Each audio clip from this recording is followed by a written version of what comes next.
On the afternoon of August 16, 2009, Tiger Woods stood on the first tee at Hazeltine National Golf Club in Chaska, Minnesota, as the undisputed master of his universe. The final round of the PGA Championship set up for Woods much like his scorched earth pursuit of Jack Nicklaus's record of 18 major championships. In his striped red shirt, dark Nike cap, and slacks chasing history, Woods was an undefeated heavyweight, going 14-0 in majors when holding at least a share of the 54-hole lead. Phil Mickelson, David Duval, and Sergio Garcia all tried to bring him down, and all of them failed.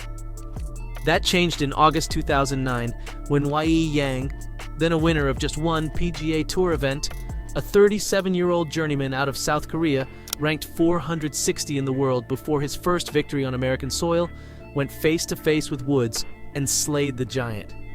Yang became the first Asian-born player to win a major with a stunning performance in the PGA Championship, memorable as much for his clutch shots as the player he beat.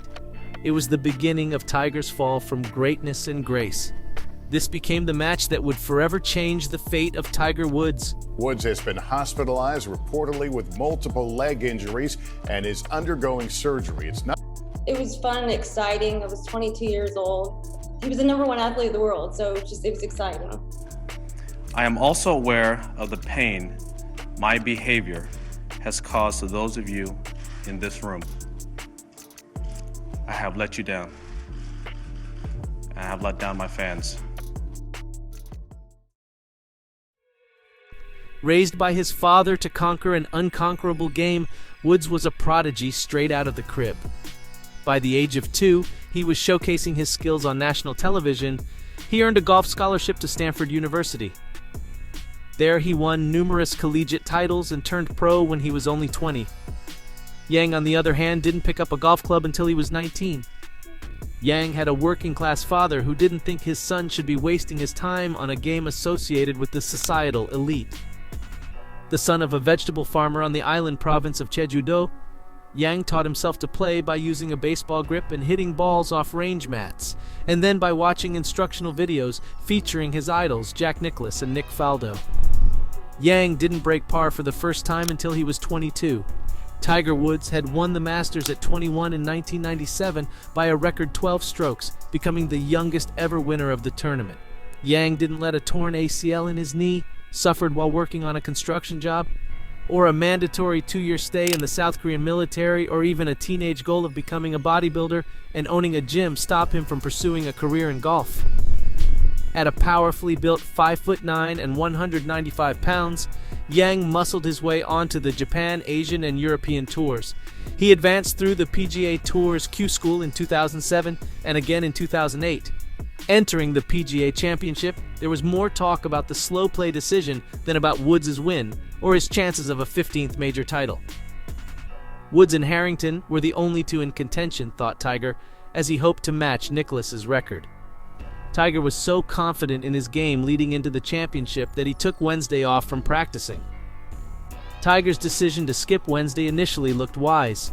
He posted a 5-under par 67, then added a 70 on Friday in windy, difficult conditions, creating a 4-shot lead.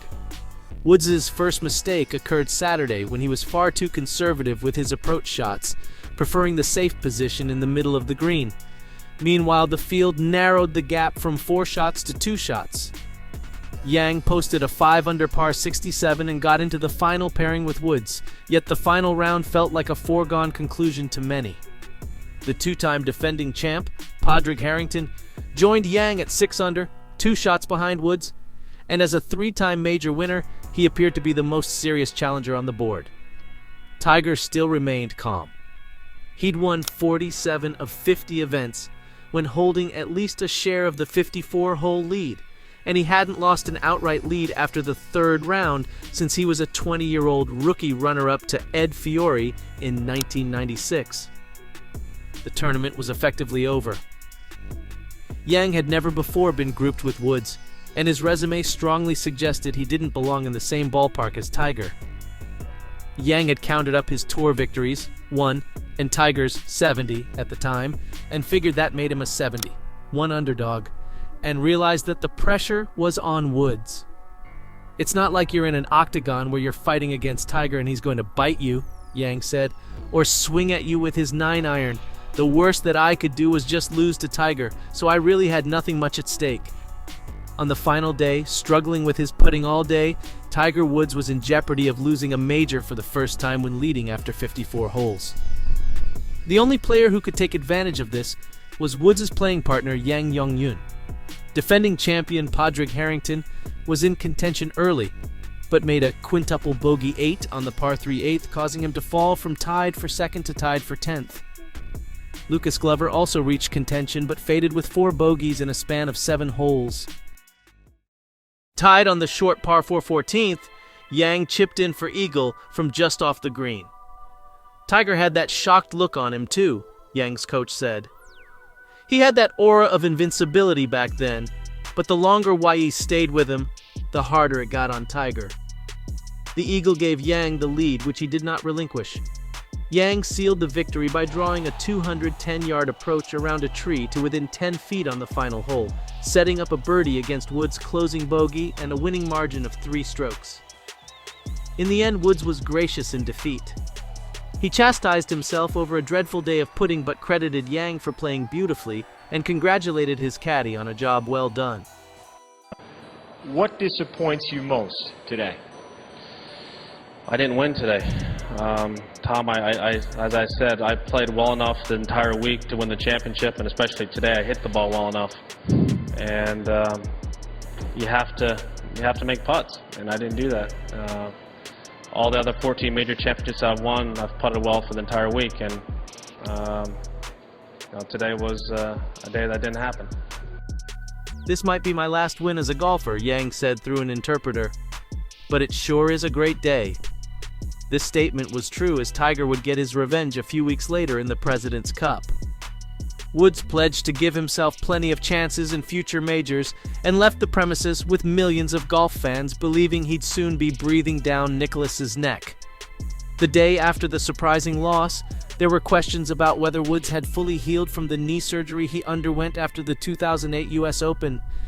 Most believed he would come back healthier and better in the 2010 majors, with Andrews and Pebble Beach in the rotation.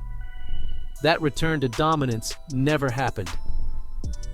More than 3 months after losing to Yang at Hazeltine and 7 weeks after routing him in a singles rematch at the President's Cup, Woods crashed his Cadillac SUV into a fire hydrant outside his Windermere, Florida home. Life would never be the same. The sex scandal, the divorce, the injuries, the 2 winless seasons after a 5-win 2013, this match was the beginning of the end.